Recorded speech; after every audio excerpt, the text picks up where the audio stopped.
తాపత్రయాగ్ని సంతప్త సమాహ్లాదన చంద్రికా తరుణీతాపసారాధ్యా తనుమధ్యా తమోపహ. తాపత్రయాగ్ని సంతప్త సమాహ్లాదన చంద్రిక ఆధ్యాత్మిక, ఆది భౌతిక, ఆది దైవిక తాపములనేటి అగ్నిచేత తప్పింప చేయబడిన వార్లకు మిక్కిలి సంతోషమును కలుగజేయనట్టి వెన్నెల వంటిది. తాపత్రయము అనే మాటలో తాపాలు 3 రకాలుగా ఉంటాయి. అవి ఆధ్యాత్మికము, ఆది భౌతికము, ఆది దైవికము. ఆధ్యాత్మిక తాపము ఉపశమిస్తే వ్యక్తిగతముగా ప్రతిఫలము ఉంటుంది. ఆది భౌతిక తాపోపశమనం వలన సమాజానికి ప్రతిఫలము, ఆది దైవిక తాపోపశమనం వలన జగత్ కళ్యాణమే ప్రతిఫలముగా సిద్ధిస్తుంది. తాపత్రయముల వలన కలిగే బాధలలో మగ్గిపోయే వారికి శీతలోపచారాలు చేసి ఆహ్లాదపరిచే చల్లని వెన్నెల వంటిది అని ఈ నామానికి అర్థం. తరుణి ఎప్పుడూ తరుణ వయస్సు అనగా ఒకే రీతి యవ్వనము గలది. తరుణం అంటే తగిన సమయం అని కూడా అర్థం ఉంది. అంటే తగిన వయస్సులో ఉన్న స్త్రీని తరుణి అంటారు. అమ్మవారు నిత్య యవ్వన కనుక ఎప్పుడు 16 సంవత్సరాల యవ్వనానంద స్థితిలో నుండునది అని ఈ నామానికి అర్థం.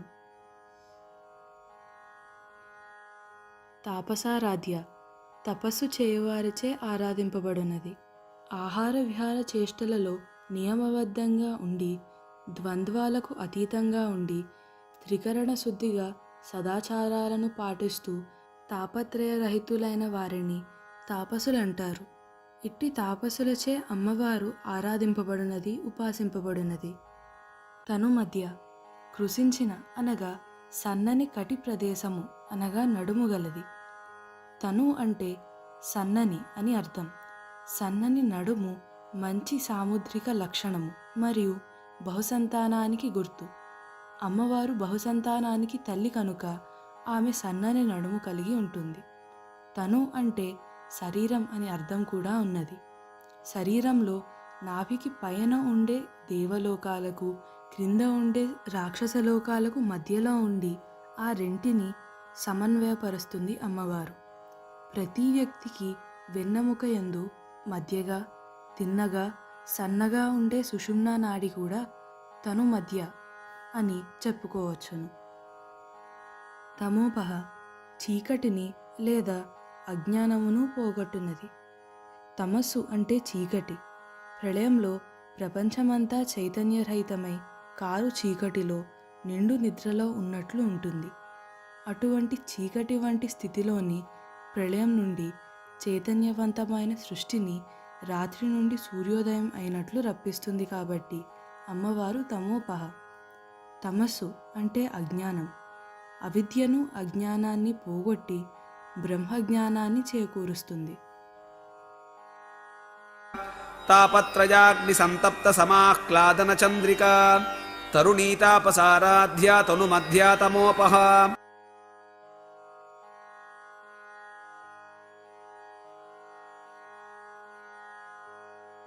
చితిస్తత్పద లక్ష్యార్థ చిదేకరసరూపిణీ స్వాత్మానందల విభూత బ్రహ్మాద్యానంద సంతతి.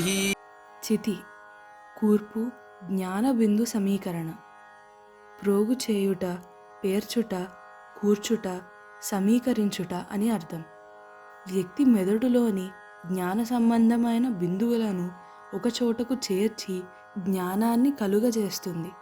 జ్ఞాన బిందువులను తెలివిగా ఒకచోటకు సమీకరించున్నది అని ఈ నామానికి అర్థం. తత్పద లక్ష్యార్థ తత్పదముచే నిర్దేశింపబడు లక్ష్యం యొక్క ప్రయోజనముగానున్నది. తత్పదం చేత నిర్దేశింపబడేది విశ్వానికి మూల కారణమైన పరబ్రహ్మ అమ్మవారు, పరబ్రహ్మ స్వరూపిణి. విశ్వానికి సంబంధించిన ఈశ్వరుడు, ఈశ్వరి ఈ రెండూ కలిసి ఉన్న మూల కారణం ఏదైతే ఉన్నదో దాన్ని తత్పదం చేత నిర్దేశిస్తారు. తత్పద లక్ష్యంలోని అర్ధభాగంగా ఉన్న ఈశ్వరి. అలాగే ఈ తత్పదంలోని కారము సూచించే ఈశుణ్ణి తన లక్ష్యార్థంగా పెట్టుకున్నది మరియు మనలను ఈశ్వరుని దగ్గరకు చేర్చున్నది. చిదేకరస రూపిణి జ్ఞాన చైతన్యమే ఒకే ఒక రసముగా లేదా సర్వసారముగా స్వరూపముగా గలది. విశ్వంలోని అన్నిటిలోనూ అమ్మవారి అస్తిత్వాన్ని తెలుసుకోవాలన్నా, గ్రహించాలన్నా, దర్శించాలన్నా ఒకే ఒక పదంతో సూచించే చైతన్యమే ఈ చిత్ అని గ్రహించాలి. ప్రతి జీవిలోనూ అమ్మవారి రూప తత్వసారాన్ని దర్శించేది కూడా ఈ ఒకే ఒక చిత్ రసానుభూతితోనే. అందుకని అమ్మవారు చిదేక రసరూపిణి, సారభూతమైన చైతన్యమే తన రూపంగా గలది అని ఈ నామానికి అర్థం. స్వాత్మానంద లవీభూత బ్రహ్మాద్యానంద సంతతి. తనకు సంబంధించిన ఆనందముతో లేసమాత్రమైన బ్రహ్మానందము, ప్రజాపతి ఆనందము మొదలైన ఆనందముల సమూహము గలది. విశ్వసృష్టికి మూల కారణం ఆనందం.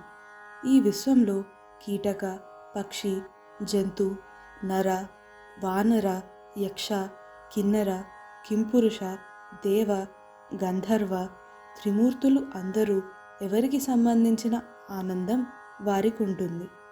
వీరి అందరి ఆనందము కలిపి ఒక బిందువు అయితే అమ్మవారి ఆనందము సముద్రమంత.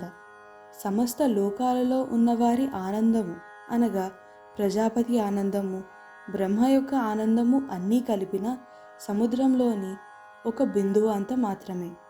చితిస్తత్పద లక్ష్యార్థ చిదేకరసరూపిణీ స్వాత్మానందల విభూత బ్రహ్మాద్యానంద సంతతి.